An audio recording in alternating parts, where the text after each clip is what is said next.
Welcome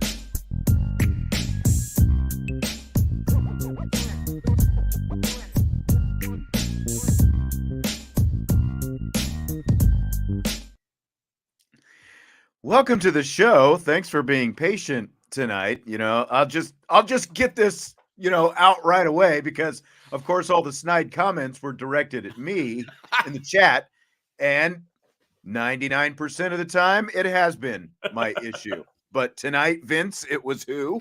I had no idea it was me. I'm sitting here waiting for Sean, like not hearing anything, just kind of sitting back. I'm like, it's just Sean's crap again. And then all of a sudden he's like, hey, it's you. I'm like, oh, okay. My bad, everybody. Sorry for the 10-minute delay. I guess it was my fault. And this is what I get for showing up at the last second and not testing things out. So it's on me. And I've got to make sure, like, I think I almost hit my mute. And I was doing all kinds of stuff. I'm like unplugging my microphone, plugging it back in. It's like, this $150 microphone is brand new. It's supposed to work. I'm just glad it's not this. Here's the problem. I have the exact same one. So yeah, that's right. It was making noises I had never heard before. That was what I usually hear on your end. So I should have known it was me. Exactly. Since it was just silence on my side. But c'est la vie. A lot to talk about today, my friend. Yes. Looking forward to it because you got to attend practice. Yes. While I was not there. So that's true. This is going to be just as informative for me as it is for everybody else. You know who I met in person for the first time today? Who's that? Sean Davis was there. Oh, good old Sean Davis. Yeah, we'd never met in person practice with Sean before. Yep, that's right. Because he and I were, we were the IB contingent last year, hanging out, watching practices, and this guy was there. We also had dinner. We had dinner afterwards. Remember? We had a little staff dinner. Me, you, Dylan, Sean, and Ryan. That was we fun. hadn't completed the team yet with Sean Stiers. Hey guys, I'm pulling an executive quick audible. Okay, are you cool with that, Sean? Sure. What's up? I want to play something that's going to get everybody fired up. Okay, here we go. I like you guys ready for this? Okay.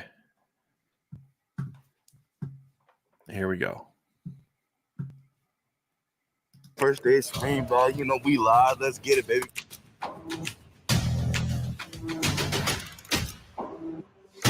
Colsey.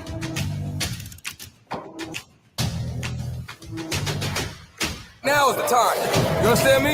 You got to be enthused and energized by what you're doing because you earned the right to succeed. This is the way you work. Have a 2-1-2. Watch this. Boom.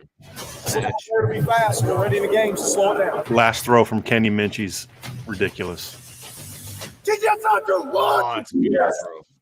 First day.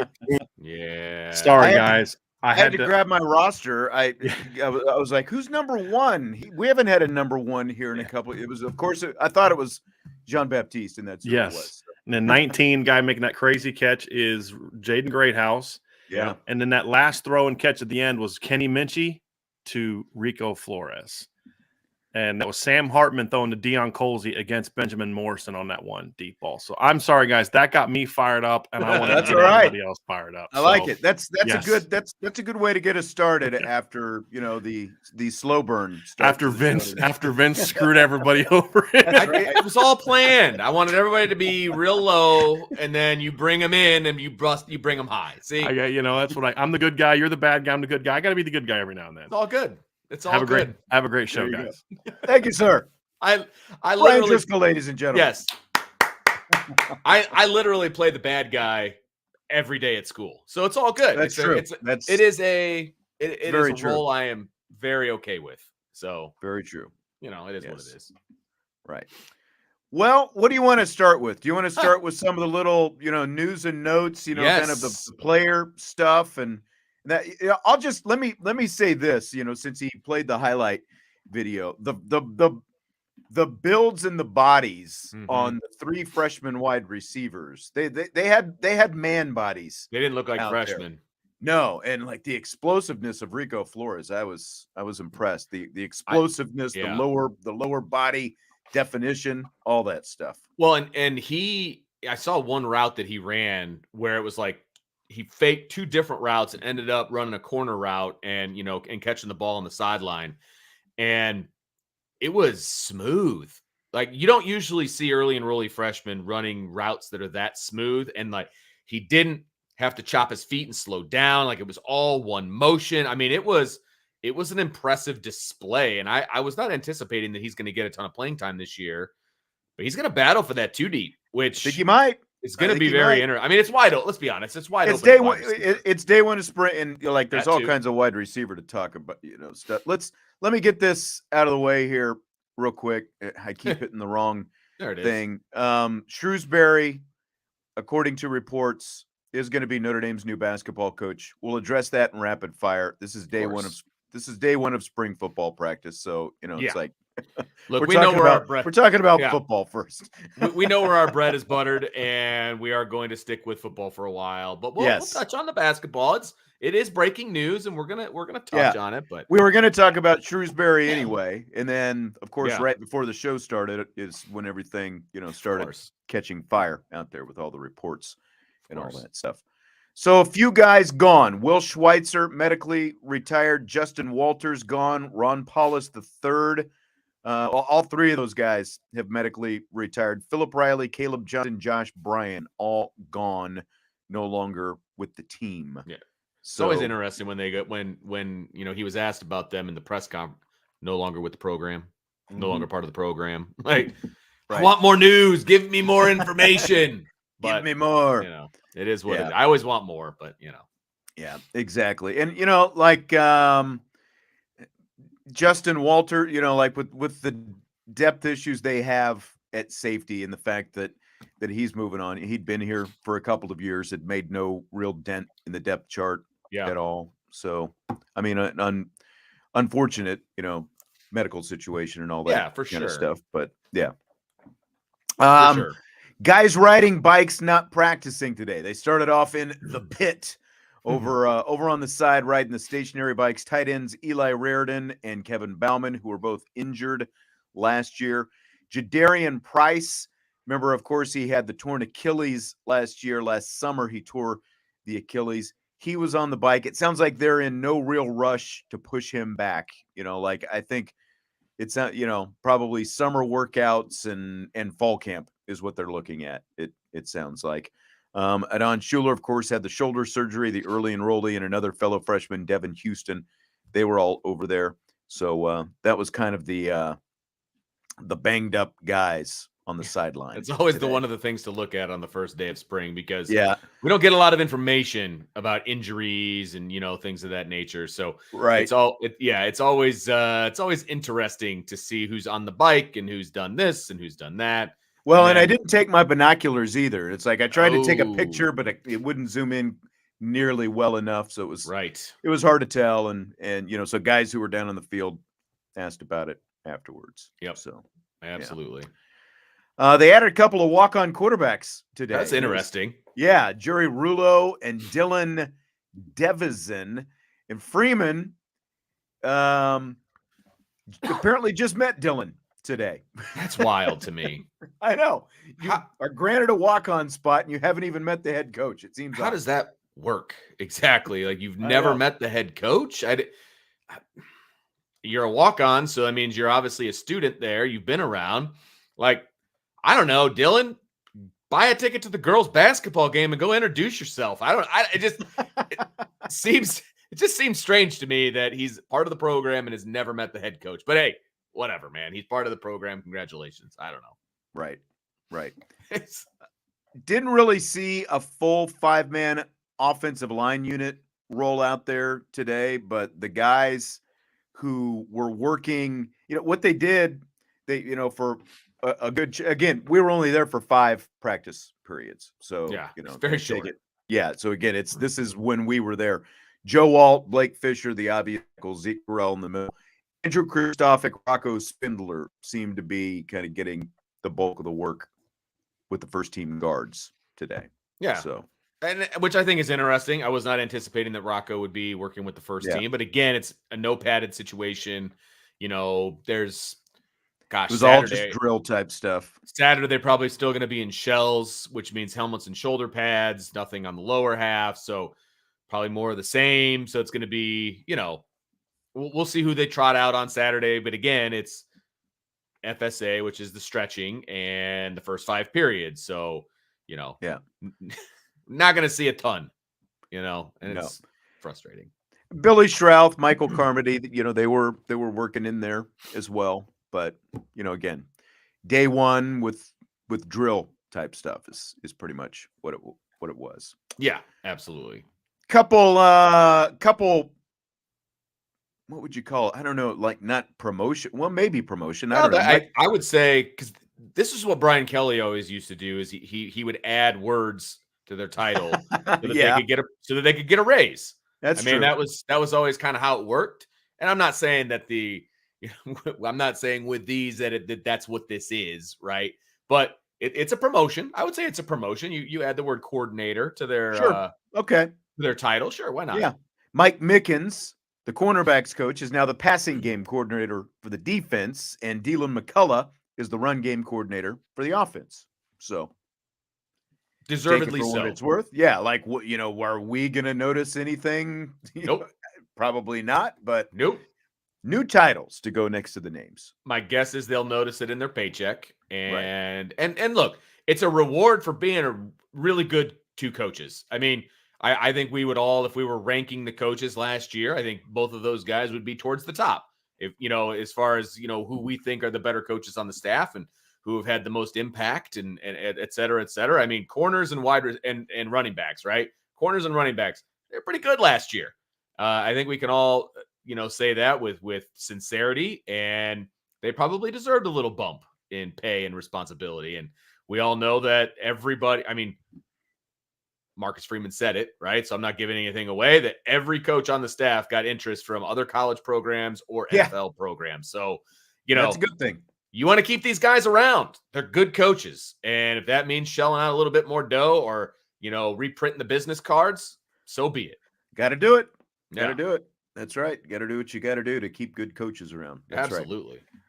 Amir Carlisle, former Irish player. This was announced, last week or earlier this week, I guess, director of player development. So he's going to be doing that. We don't really know exactly what that means, but let's get into some stuff.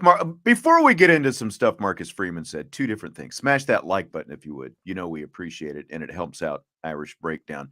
And, we're going to pay you back for the, 10 or 11 minutes we missed at the top of the show on the back end. Course. So, of course, hit the like button. That's your, we'll repay for that.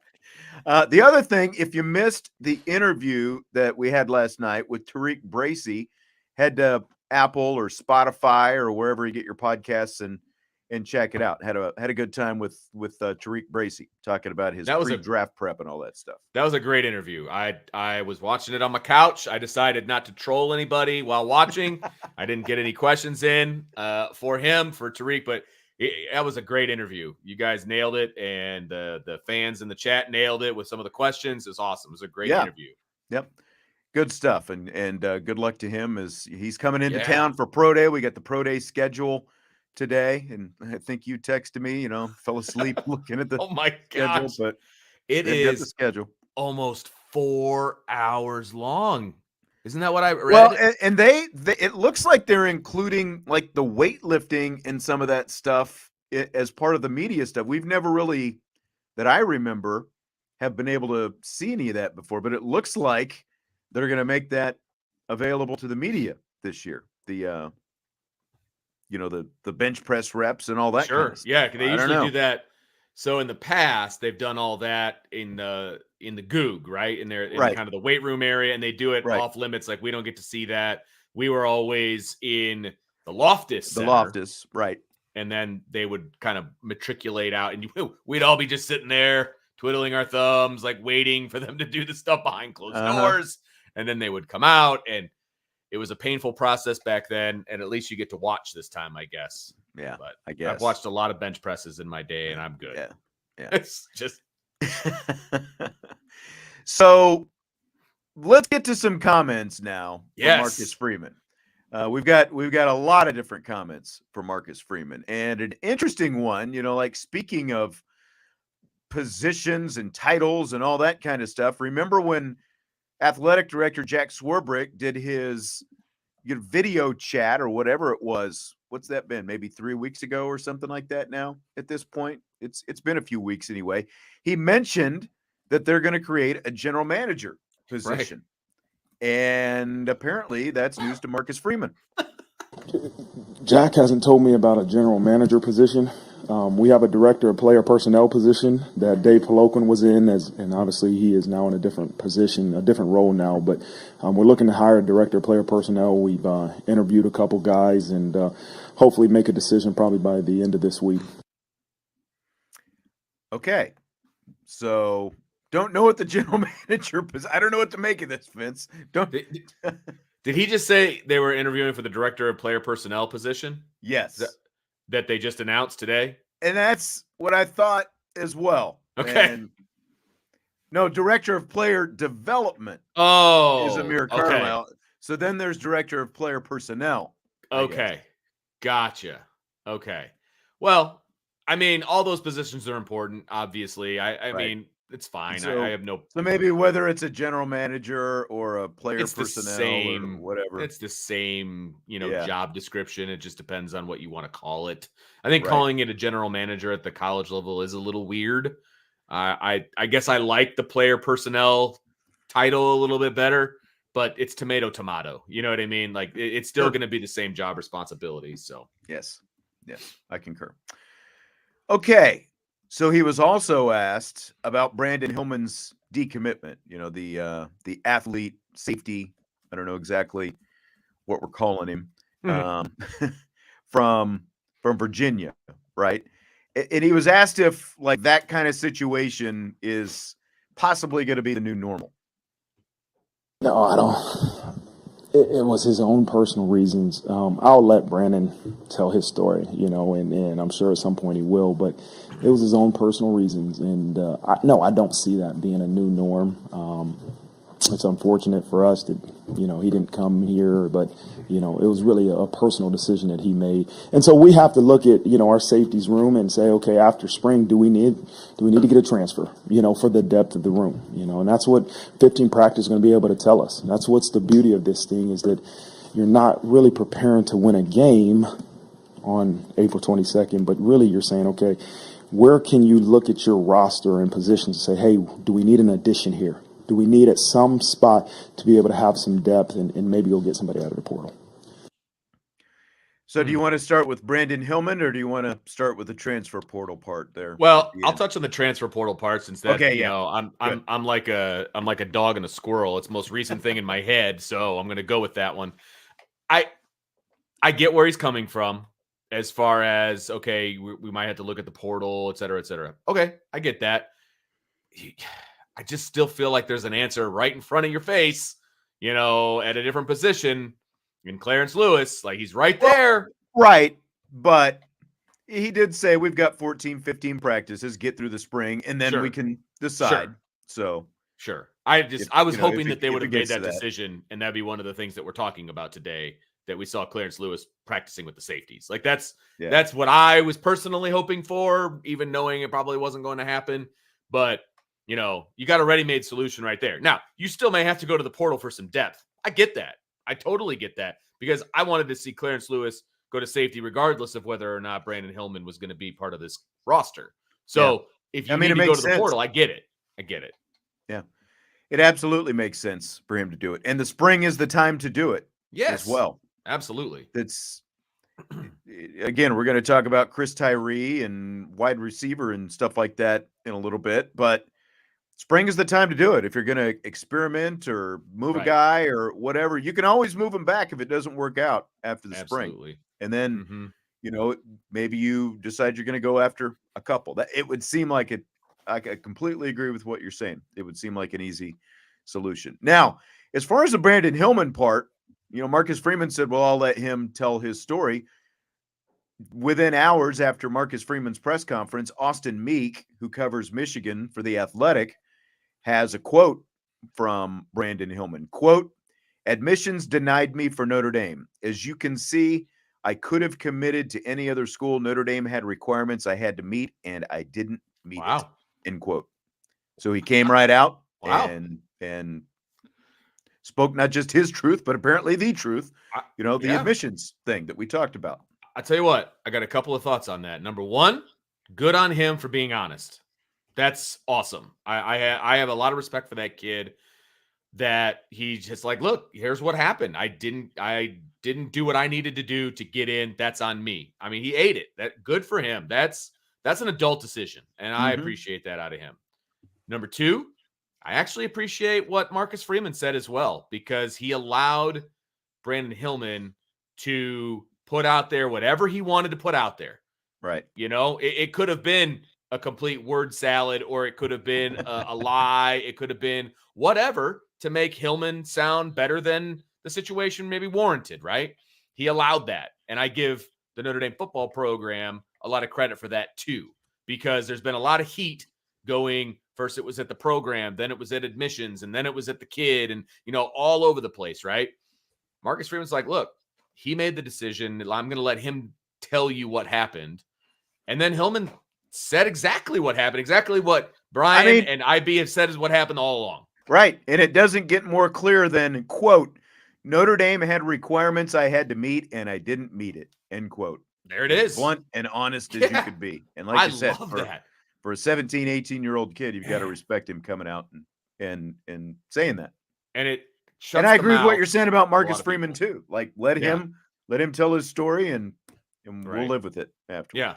And there has, because like anytime this stuff happened, there's all kinds of chirping, and of course there were Michigan people, like, oh, we snatched him away from Notre Dame and all that kind of stuff. You didn't snatch him away from Notre Dame. It was a decision, not a decision that he made. It was, he had no other choice. He had to pull back from Notre Dame. He had already signed on the dotted line. Right. And because of his own, like he said, he didn't meet the requirements, and that's why he had to pull out from Notre Dame. Michigan was literally his second choice. Yeah. I mean, there's no other way to look at it. Michigan was his second choice. Yeah. So now there's another interesting quote in this Austin Meek article today. This is a quote from Hillman's high school coach, Dontrell Leonard. Quote, "Nobody in the country recruited him like Notre Dame. Did he get recruited by a lot of people? Yes, but the consistency of Notre Dame was consistent from the first time they called me." End quote. I think that's very notable. Yes. When you look at just the recruiting, philosophy, they're not just, Marcus Freeman isn't just giving lip service to the recruiting thing. He is obviously, he and his staff are being very relentless in the way they go after the guys who they consider to be the top talent. And again, it's like, I think everybody knows it by now. It's a huge shift from 2 or 3 years ago. Yeah, absolutely. And I love hearing that, I'm sure Chris O'Leary was instrumental, since that's his position coach. I'm sure Marcus Freeman was instrumental. I'm sure Al Golden was instrumental. So I'm very happy to hear that, once they decided that this is the guy that they wanted, that it was early and it was often. And that's putting in the legwork. Like, that's the sweat equity of recruiting. And I've always thought this, and I know that there's ins and there's outs and all of that, but I've always thought that recruiting is how you get out of it what you put into it, right? And I realize some people can sell different things. Like, it's a lot easier to sell going to Notre Dame than it would be to sell going to Valparaiso University, right? I mean, I get that there's that, right? But man, if you're a relentless recruiter, you're going to see the fruits of your labor. And I believe that this staff is feeling the fruits of their labor, and every year it gets better. Yeah. I mean, it sucks right now, especially when you look at the state of the safety position. Sure. And having a guy like this would have been huge. And, going back to the Hillman thing, he says that Brian said on today's IB show that this was an unforced error by Notre Dame regarding Brandyn Hillman. I mean, it might be, it's all a matter of perspective, I guess.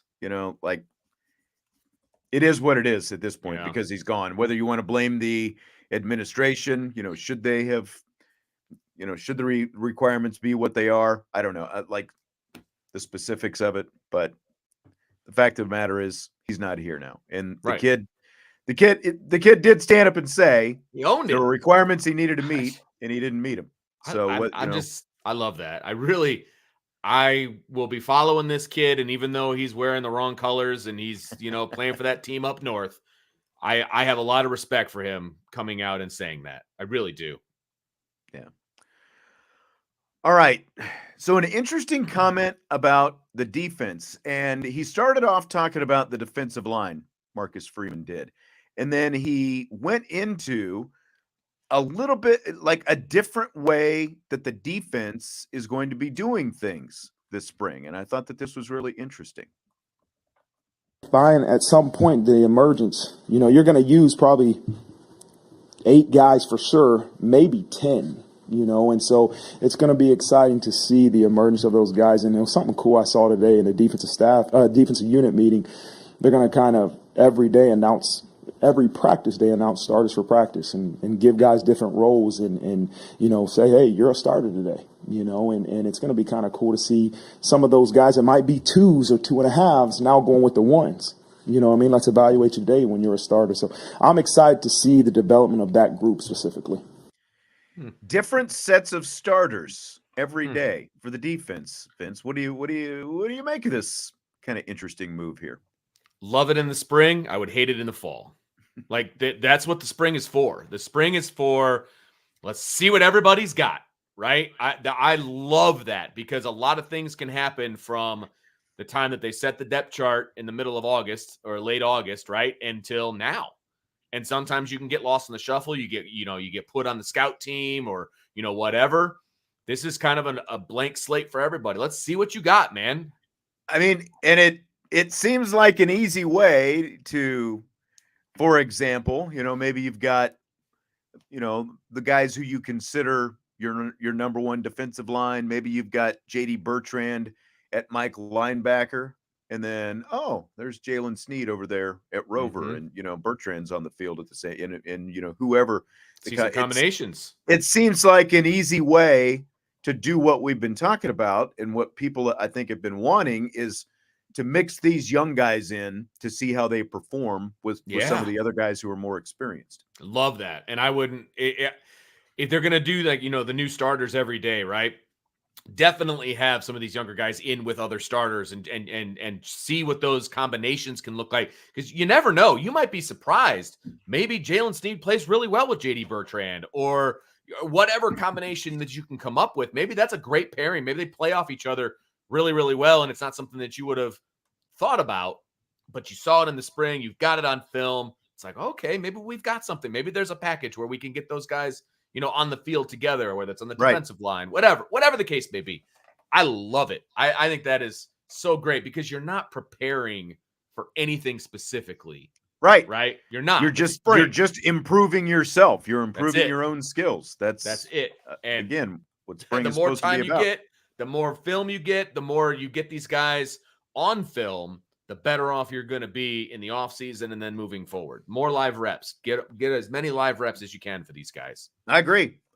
And just, they've already talked about sort of mixing, not mixing and matching, but cross-training these guys at different positions. So, again, like whether it's Sneed or Colley or even some of the young linebackers like Bowen and Ziegler and these guys, you've got an opportunity to where maybe you've got, again, 2 veterans, and then you put a younger guy out there with them. And, you can do the same on the defensive line for that matter. Well, safety's a little bit different. You're right. And I do want to, Anthony says, pick a spot for them to train and train them to where they can play efficiently, whether they are 1, 2, or 3 on the depth chart. The cross-training experiment last year failed. I agree with that to a degree. And again, my answer would be cross-train the crap out of people in the spring. I have no problem with that because you never know where a kid is going to pop and be the most effective. True. Let's see what happens. I have no problem with that in the spring. Now, when you get to the fall, I want you to pretty much stick with one position for the most part and just drill the crap out of that position and get better at that position and find your spot, find your niche. But in the spring, man, it's kind of, let's throw some stuff against the wall and see what sticks. And I don't really have an issue with that in the spring. Yeah, I agree. You know, I guess the one tweak that I would make to that is, like with these incoming freshmen, it seems like it's a lot to heap on them to ask them to learn 3 linebacker positions. Agree with that. I agree with that. As early enrollees, you know, Yes. like I think that's a bit much, but I think it's going to be interesting to see where this leads and see if something develops coming out of this. So I think it's definitely a unique approach, and it obviously wasn't one that Marcus Freeman, it sounds like, necessarily had a hand in. So Yeah. some people That's like true. it. He sounded surprised, didn't he? Yeah, saying, I was walking by the defensive room, and It so happened. It's funny. So this next cut is going to be a little bit long. Okay. He started out, this was the last question of the press conference, and he was asked about Lorenzo Styles and kind of, you know, like his confidence and, you know, those kind of things, and where he is now, you know, after a very inconsistent year. So it started out with a question about Styles, but then it led to really a completely different topic altogether. So, you know, I don't know if you listened to the whole thing, Vince, but here we go. No. Just Lorenzo. There's multiple players that, you know, it could be mentally they struggle, right? And that's the difficult part of sometimes social media, of sometimes, I tell the players all the time, I'm a parent. And I probably put the most pressure on my children because I see them in a light that maybe not everybody does, right? And parents can put pressure on kids.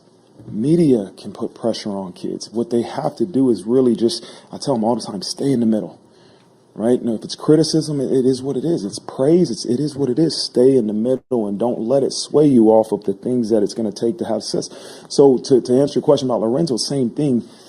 It became, I think, mental last year. Lorenzo Styles is a talented football player. I mean, really talented. And I think with him last year, it almost became a mental struggle in terms of even just the basics of catching the ball, you know. And so I've spent much time with not just Lorenzo, but multiple guys of, hey, man, as hard as it is to do, you know, we have to stay focused on the things that really matter. And praise doesn't matter. And everybody loves praise, but criticism doesn't matter. You have to say, okay, how can I get better? You know, we talked about it one day in a meeting, like, you can't be a praise seeker, right? And that's what is a praise seeker? A guy who's just seeking praise from his parents or from his, you know, the media, from his coaches. No, you have to be a truth seeker. That's how you stay right in the middle, is that you're seeking truth. How do I improve? How do I get better? What am I doing wrong? What am I doing good? And so you have to continuously remind these guys of focus on the things that are going to help you improve, and seek feedback on things that are going to help you. Don't seek praise. Don't seek, yeah, I'm going to go talk to the coach because I want him to tell me I did a good job. Like my 7-year-old does that, you know, and, you know, it's like, just focus on seeking truth and seeking feedback on how to improve. And if they do that, they'll be successful, man. They will. They'll improve. Successful, I don't know. That's kind of a generic term, but they'll improve. And that's what we all need to focus on doing. Marcus Freeman, too. Focus on improving, not praise, not criticism, not praise from my parents. And So don't be a praise seeker, is what Marcus Freeman was saying. And, you know, we've both coached before, and like, there's kind of that, not a fine line, but there's definitely that balance between what he's talking about. Sort of the, you know, like you hear a lot of, you know, there's so much of the positive coaching approach. Sure. Now, and I know this is going to, you know, potentially delve into a completely different area. I mean, but I thought it was interesting that Marcus Freeman went there, because, you know, most coaches will start off, it's like they feel like, okay, you've got to praise, and then you go into whatever, you know, the constructive criticism or whatever it is that you call it is. But you know what, Marcus Freeman, he's basically being very pragmatic about this. It's like, Mhm. don't just be a praise seeker. You got to be a truth seeker and figure out where you actually need to get better. What I took away from that was he kept saying, stay in the middle, stay in the middle. You're going to get praise for stuff. You're going to get, pressure and criticism for stuff. The truth is always someplace in the middle, and that's where you need to live. And I think that is awesome. I think that is great advice from as a coach, as a parent, all of it. I think that's really, really good advice. I mean, I talk to my teenage daughters about that all the time. It's like, don't worry about what the outside is saying. You know the truth. You know where you're at, right? And it's very interesting from a coaching standpoint to be honest and truthful with kids. Now, you've got to know your players too. Some players will feed off of praise, right, to a degree, and that's where you're going to get them to get where they need to be. Some Right. players really, feed off of criticism and getting in their grill a little bit, right? And then there's some players that need you to be right in the middle. And so you have to know your players, and I think that's really important. And I think he's getting to know or pretty knows Lorenzo Styles pretty well. And I think that's where kind of this whole thing went, tangent wise. But there's some really good advice in there. Some really good advice. No, absolutely. And because you can heap praise. And if you heap the praise as a coach, what you're hoping is it builds some sort of confidence. Right. But if that whatever self-confidence does not turn into results, again, that goes back to, it can't be just about the praise. It has to be, Sure. you have to look at reality as well and figure out what's going to make you better, Yeah. because you're not putting up the results that you're capable of putting up, so. Yep, absolutely. It was, I told you it was going to kind of take a little turn there. I like it though. I like it. It's good life advice, man. I feel like I'm having those conversations with kids every day. You know what I mean? Don't worry about what these people are saying. It's not that big of a deal. One of our college roommates, man, we used to like all the time. It's like, oh, my mom said I made the best peanut butter and jelly sandwich. My mom said I, made my bed, better than any kid ever made a bed. It's like, did you ever do anything wrong, man? It's like one of those. We were all over him all the time. He was an interesting cat. He was a good guy, but an interesting cat for sure. All right, so one more topic in this a big part one of the show before we segue into rapid fire here in just a minute. The role of this head coach, Marcus Freeman, in the decision at quarterback with this quarterback competition that's going on. My role is going to be the same as it was last year. It's going to be that, myself and Coach Parker and Coach Gaduli, we're going to sit and we'll talk and we'll look at some of the statistics of the competition. But also there's another side of it is who makes the best decisions, who takes care of the football the best, and who ultimately makes plays is going to be important. But it'll be a collective group effort between all three of us to really at some point, be able to name a starter. There you go. A collective group decision. I mean, I don't think it's a shock, but he's the head coach. He's going to be involved in the decision along with Jared Parker and Gito Gaduli. I mean, I think that I like the fact that he's going to be involved, right? But he's not going to be the one making the final decision. And I'm okay with that. I mean, he's the head coach. He should have, the buck stops with the head coach. By all means, he needs to approve of the decision, right? He needs to be involved in the decision. But the guys that are working specifically with the quarterback, the offensive coordinator and the quarterback's coach, those are the guys that are going to make that ultimate decision. Okay. I love it. That's great. I mean, who's going to help this team win the most, right? I think that's who Marcus Freeman wants anyway. So let's go. Let's go to work with who you guys think is going to win us some football games. So yeah, I think that's the proper way for it to go. I think in the past that probably wasn't the way that it worked out, but we'll see.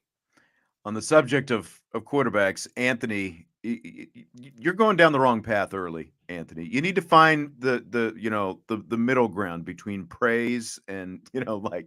Are you surprised that Tyler matched Sam in quarterback play today? I mean, did he? We saw 30 minutes of practice. Right. So I don't know where that comes from that he matched him in anything. To me, I was watching two quarterbacks throw warm-up passes, like the receivers, they were non-competitive throws, receivers just running, route trees and stuff like that. They both had nice looking arms, but I didn't think anyone, there was what we got to see. There were no conclusions for me to be drawn on anything about like who's on whose level or anything like that. I mean, I wasn't there. I'll be there Saturday morning. So by like lunchtime on Saturday, I'll declare who the starter is going to be. So, because I'm sure that's what we'll be able to see in the first 20 minutes of practice, right? So I'll be able to tell who the starter is going to be, right, Sean? Yeah, absolutely. Yeah. Absolutely. You're going to know right away. Because they were pretty much throwing to managers first, I'm guessing. And then they probably then started to do some one-on-ones and things like that, because there's not a whole lot else you can do when you're only wearing helmets. So, correct. Not surprising. Correct. Let's tamp the brakes. It was day one again. Right. And like the highlight video that Brian played for us, we saw more stuff in that highlight video than we saw I'm sure when we were actually there, which I'm is sure. Of course the way it works. Uh-huh. Vince, are you ready for rapid fire? Oh, we're a little delayed because of my technical difficulties. So let's go, baby. Rapid All right. Fire. Here we go. Chris Tyree. He's got a new number. He's wearing number 2 now this year. And of course, he was playing a new position today. He was working out with the wide receivers. So Marcus Freeman asked at his press conference, is that a permanent thing for Chris Tyree? Permanent move, it's to be determined. I think he's a guy that has multiple skill sets, and we know Chris Tyree is a guy we have to have on the football field. And, the ability to put him out some wide out. And we know what he can do as a running back and to really be a guy that can do multiple different things. You're seeing more of that in college football and the NFL. Guys that can play multiple different skill positions on offense. So do you treat him as a running back? Do you treat him as a wide out? And that's what we got to be able to do and gain confidence with the quarterbacks and him as a wide receiver. But he's shown the skill set to be a wide receiver at this level. And, we think we can use him as in multiple different positions. I don't care if you treat him as a running back or a wide receiver. It's just like, just do your dance, because like he said out loud what everyone else has been saying for the last season. You got to have Chris Tyree on the field more often. Doesn't matter where he is. Number 1, I love the new number. It's sleeker. It's faster. I love it. I love it. Number 2, thank you. It's about freaking time. Yes. And they just need to delete the position next to his name on the roster and just put ATH. That's Athlete. it. That's all you need to do. Because they are 100% correct. They need him on the field. He's going to learn wide receiver. He's going to learn running back. He's going to be all over the friggin' place because you need to get him on the field. And any sane human realizes his skill set needs to be on the field. Do you think maybe there was a difference of opinion between Tommy Rees and Marcus and/or Jared Parker on the Chris Tyree, or maybe even Dylan McCullough? I don't know, on the whole Chris Tyree usage? We sat here and said all season last year, you need more Chris Tyree. This is arguably the fastest guy, at least on the offense, if not the whole roster. He's in the top handful of fastest guys. He's a good pass catcher. He's had like 24, 25 receptions each of the last couple of years. We've said that. And now, I've seen like get him in space, all that. Yes, yes, yes, and yes. And, just because you line, like you can still do running back things with him as well, regardless of where he starts off. But it just makes so much sense to have Chris Tyree out there. He needs, I said it as soon as the season was over, like, you need Chris Tyree on the field as much as possible next year. When you're talking about getting your best athletes and best playmakers on the field, Chris Tyree has to be part of that. He knows running back. He doesn't need to take running back reps right now. He doesn't know wide receiver. He needs to take wide receiver reps. I love it. It's fantastic. And your question about whether there might have been a difference of opinion on how to use Chris Tyree last year and all that. Look, it's been one practice, so we want to be careful with, the jumping to conclusions. Sure. But I would say after one practice, yeah, I think there was a difference of opinion, and I think they're trying to right a wrong that they've had Chris Tyree in the garage, and it's time to get this sports car out on the track. Like, that's how I feel about Chris Tyree. Get him the ball in space. I don't care how you do it, but he's going to have to know all the skill positions. That's how you do it. And I think his point about NFL, I think it makes sense as well. Like this I think helps Chris Tyree's pro potential as much as anything as well, because he is, as a running back, he's a smaller guy, but as a guy who can play running back and be a slot receiver or even, out at flank or wherever it happens to be, you're only going to help him going forward. So again, and you're only going to help your team too. Yeah. Like, this is, I felt like it was so obvious. Yeah. That they weren't doing it. Yeah. And Tyler Misguided Passion Bengi says, imagine 21 personnel with Tyree, Tyler, and Audric.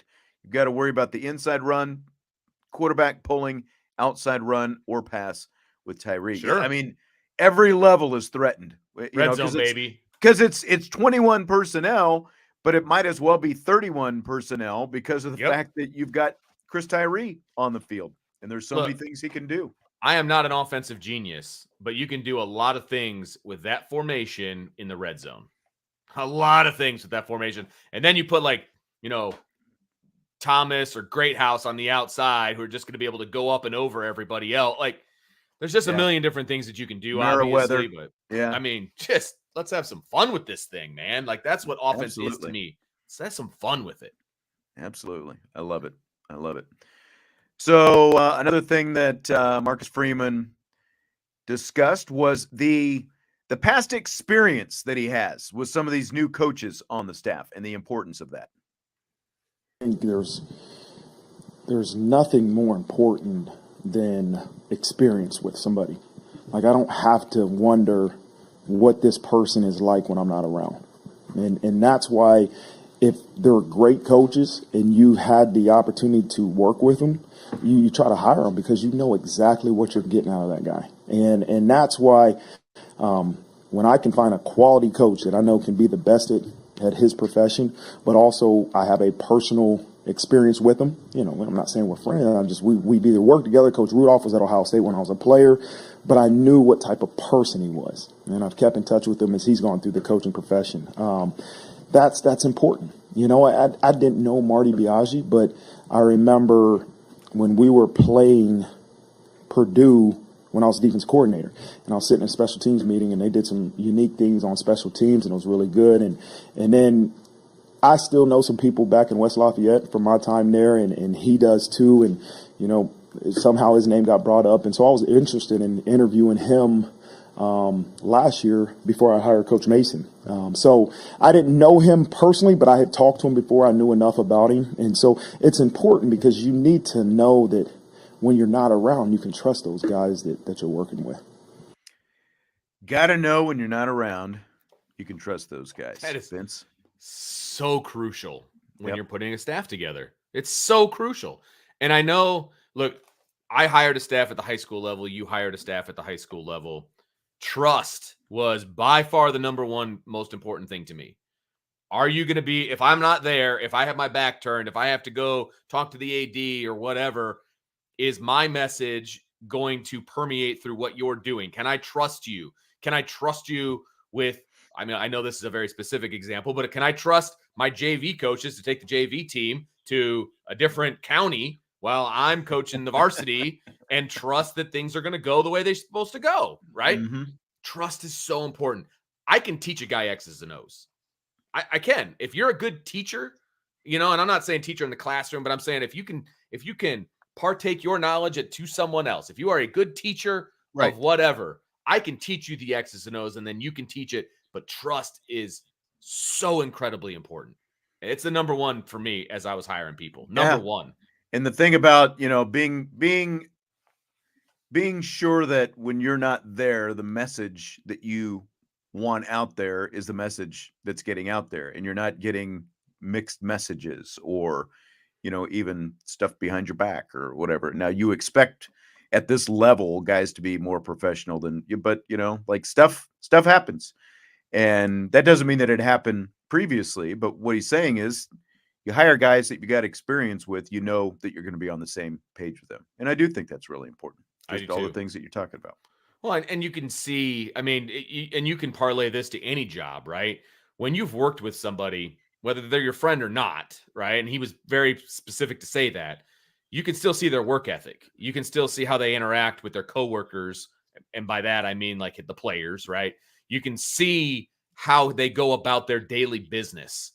That's important, man. And outside of somebody that you trust telling you those things, if you didn't actually work with them, seeing it every day, I think is absolutely crucial. And I have no problem with him hiring people that he's worked with before because he's seen them on a day-to-day basis, not just their reputation or whatever. Like I've seen him on the good days. I've seen him on the bad days. I want that guy on my staff. Well, and I think everything that we know about him, he's smart enough to know that you're not just going to hire a guy because he was your friend. You also have to know, in your gut that he's qualified to do the job. Of course. All right. So someone brought up the Yankees hat comment, and this came originally at the end of the Lorenzo Styles thing. I thought I would do this separately, though. This is a real short one, but Freeman has worn his New York Yankees cap to Notre Dame hockey games, Notre Dame women's games, and he got some feedback on that from his dad. Yesterday, he sent me a text like, I don't know if you should keep wearing that Yankees hat. I'm like, Dad, what are you talking about? Some people are talking about. I'm like, Dad, stop reading social media. Like, Dad, stop reading social media. You know what I mean? It's just focus on the things that really matter, and that's for all of us to improve. That's not a reason. Just stop reading social media. Well, it's like, it's Yankees, it's Notre Dame, it's Cowboys, whoever. It's like any of those three teams, you're going to tick off half the people, I think, no matter what, right? I think that's hilarious, and it ticked me off. So there you go. I'm not a Yankees fan by any stretch of the imagination, and it hurts me. I think he's got a lot of really about it. Weren't we talking about it the other day? Yes. The Yankees cap. He's got some cool Notre Dame lids. I know. Wear those, man. Yes, we were talking about that. Wear the green with the shamrock that you had on St. Patrick's Day. Just wear that all the time. I want that the hat. Yankees cap. That's right. I want the green with the blue shamrock. Like, that's a good-looking hat. Way better than the Yankees. I didn't even think about that. We were just talking about the Yankees cap the other day, and then he brought it up today. I think it's hilarious that his dad brought that up. Ditch the Yankees cap. That's right. It's like, it's terrible. My gosh, of all the things. All right. So just before the show started, earlier tonight, a report from Matt Norlander of CBS Sports came out, and it was confirmed by Tom Noy of the South Bend Tribune. We had him on the show last week. Micah Shrewsberry is going to leave Penn State after 2 years, and he is finalizing a 7-year contract to replace Mike Bray at Notre Dame. So is this as close to a home run hire as we could hope for in this position, Vince? I really do think so. I mean, I'm sure that some of those younger guys at the smaller places have a lot to prove or whatever, and so they're going to be hungry, etc. But you're taking a chance, right? You're taking a chance that they're going to be able to navigate a Power 5 conference and everything that kind of goes along with that, right?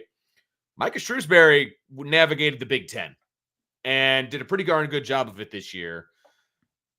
And I believe that he is also going to be hungry. He knows the area. He's from Indiana. I want it obviously to be more of a nationwide, recruiting situation, but I think he's going to be hungry to recruit. I think this is about as home run as you can possibly get for what Notre Dame is basketball-wise right now, where they're going into the future. And I'll also say, I'm saying this now, I may eat my words at some point, I like the 7-year contract because it shows. I'm a little surprised at the 7-year contract. You're going to give him some time because it's going to take some time to shape a good point. This roster. That's a good point.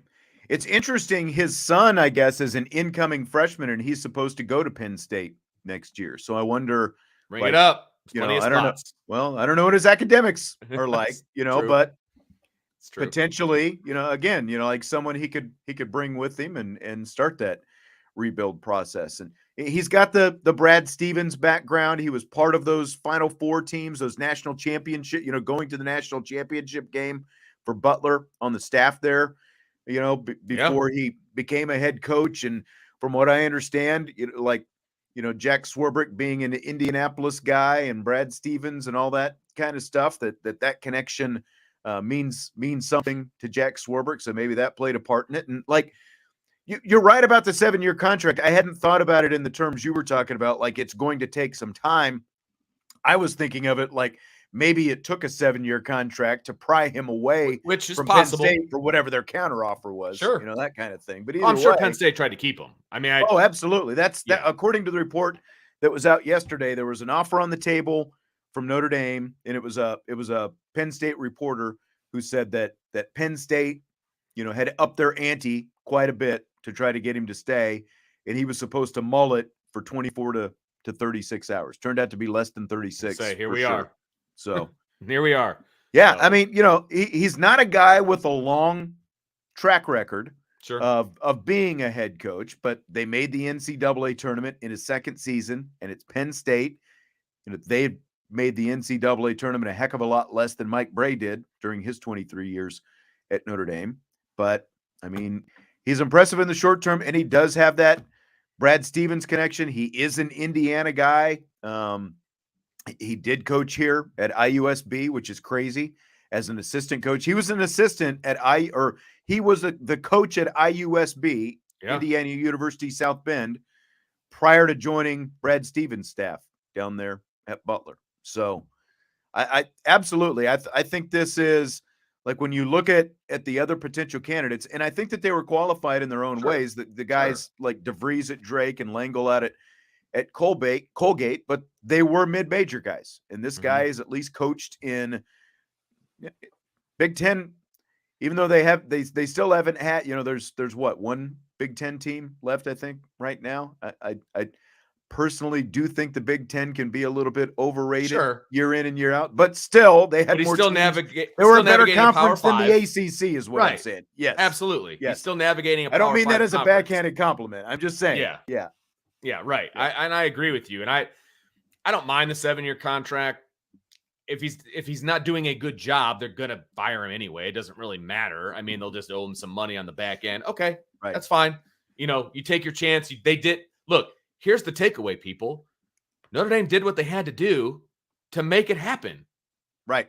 Like, we've all been complaining they didn't do that for the football team. I was going to say, because we already got the comments about what was the buyout, and I don't know what the buyout was, but yeah, I mean, they went, and there's more significance to this as well when you sit back and think about it. Notre Dame is going to have a black head football coach, a black women's basketball coach, and a black men's basketball coach. The three, premier positions at Notre Dame are going to be revenue producing. I mean, they're the revenue producing sports. And I didn't even think about that. That's a really good point, Sean. I think it's a great hire. And Tom Noy put out a tweet which I liked because it had something to do, it hit home right for me. He said, within 5 minutes of the first tweet about Micah Shrewsberry to Notre Dame men's basketball, one of the first likes was future Irish point guard Penn senior Marcus Burton. So he must be pretty excited about Shrewsberry being the next head coach. So that excites me because that means he's guaranteed. I mean, he was going to stay anyway, but he's obviously excited about it. So I'm excited about it too. Yeah. John says Micah Shrewsberry had one good year at Penn State. I mean, that is valid. That is valid. Sure. But and okay. People are like, well, he had a big rebuild he was going to have because he was graduating 5 seniors. There's no bigger rebuild in the country than the one that's going to have to happen at Notre Dame. Okay. Yeah. They literally have 5 guys that are going to be on scholarship right now going into next year. And the guy coming off the bench is a walk-on. So there's a pretty big rebuild at Notre Dame, and it's a bigger rebuild than it was going to be at Penn State. So, he's got his work cut out for him, and it's not going to be an overnight success. It's going to take some time. No, Absolutely. Absolutely. It's going to take some time. And it's going to be really interesting to see how he goes about rebuilding that. And like, you brought up Marcus Burton, and like that guy has been committed from day one, and he has not wavered in his Right. commitment. So that's at least a good sign. Like the Yeah. one guy left in the class. And I will be curious because I think Tom said last week that I can't remember which of the two decommits it was. Like there was one of them that could still Okay. find his way back to Notre Dame, depending on who the head coach ends up being and all that kind of Well, stuff. I mean, obviously those are your first calls. I mean, your number one first call is to Marcus. He's the guy that stayed committed. I'm calling him first. My next two calls are going to be the two guys that decommitted because they were once committed at Notre Dame, right? Those are my first calls, and then you start hitting the recruiting trail, man, because you've got 8 scholarships. You've got 8 scholarships. You better find a couple big men. I mean, you got to get everything. I mean, it doesn't really matter. You got to get everything. So, I mean, you've already said it. It's a big rebuild. And yes. and with the constraints that come with Notre Dame and the transfer portal, it makes it even more challenging. Right. You're probably going to have to go out and find at least 3 grad transfers this year At least. if you can. And what you're going to get from a grad transfer is you don't know, because it's not like you can go out and raid some junior colleges and bring them in. Nope. That's why it's going to take longer, folks. So just be Yep. patient. Be patient. Yep. So it turns out Mike Bray is not going to be heading to South Florida after all. He is going to be turning to television instead. Do you think he's better off? I think South Florida's better off. I mean, it's funny because he's like, well, yeah, I interviewed for the job, but they didn't offer it to me. Okay. I mean, I wonder how that interview went. How about that? Like, I'm very curious to see why they didn't offer Mike Bray. Well, to be honest, from what I understand, look for Richard Pitino, the son of Rick, former interesting. Minnesota and current New Mexico Okay. coach, to be the head coach down there. Okay. That's what it sounds like. Okay. I felt like it was not going to be a great fit because it did feel like a retirement job. I mean, that's the way it felt to me, right? I did too. And Yeah. and just that job, like you talk about, a rebuild here, sure, the academic standards at South Florida are, looser than they are here at Notre Dame, Sure. but really all you've got with that job is you're by the beach and the sunshine and all that. And it just By seems, family. I mean, I guess that would be well, yeah, like if cheaper, you're yeah. Mike Bray specifically, yeah, you're Right, by right, family right. and all that kind of stuff. But that was going to be a huge undertaking as well. It's not like Sure. you were going to be in a Power 5 conference down there at South Yes. Florida. There was going to be a lot of work that was going to go into that. So I think he's going to be infinitely better off in television. And yeah. I think he's going to be good at TV. Like he's got the personality for it. I think that's he can get a nice paycheck. He's not going to get coaching money unless he, really becomes one of the stars, like if he ends up on ESPN or whatever. But you can still get a really good paycheck Sure. doing TV, and he can still live in Tampa, Florida, if Sure. he wants to, and not have to bother with recruiting and do all the other stuff. Yeah, that and you do when you're a coach. That's the key, right? I mean, I think that he would be a great studio analyst, right? They go to him at halftime, pregame, postgame, like that kind of stuff. He's gonna be a fine studio analyst. I don't think he'd be very good at like color commentary, like that kind of a thing. That requires a lot of work, a lot of effort to put in, and I just don't think that that's where he is in his life. And touche to him, that's fine. Retire. I have no problem with that. I think being a studio analyst is probably more up his alley right now. And he is a personable guy. There's no doubt about it. He's the loosest coach in America, right? And so he's going to be very personable. He'll do great behind a desk, doing his analysis, just kind of skirting over every team, just, that kind of thing. I think he'll be fine with that, and he'll probably excel at it. Yeah, I think he's going to be good with, bring down different teams and games, all that kind of stuff. I completely agree. Studio is the place for Mike Bray, I think. Fill in the blank. It's blank that Shohei Ohtani struck out Mike Trout, his Angels teammate Mike Trout, to end the World Baseball Classic last night. I watched the entire game. By the way, I was into the baseball classic. I watched a bunch of the USA games. Like, it was fun. I Like, that was in and out. That was a heck of a lineup that the USA was putting out there It was. Now, pitching could have been better. I think that's where they struggled, but they had a heck of an offensive lineup, man. And, it was getting exciting towards the end. It was a 1-run game, the whole deal, right? And the last out of the game, I mean, even John Smoltz was like drooling, like foaming at the mouth for this matchup. Like, in the 8th inning, they got a couple of extra guys up to the plate, and he's like, there you have it. We're going to get the matchup in the 9th inning. That's coming. right. We're going to get the matchup. So he was outstandingly excited for it. And man, did we get what we paid for? Now, I will say, if I was rooting for the USA, which I was, you wanted a different outcome. I'll say it. But there was a stat that I saw that,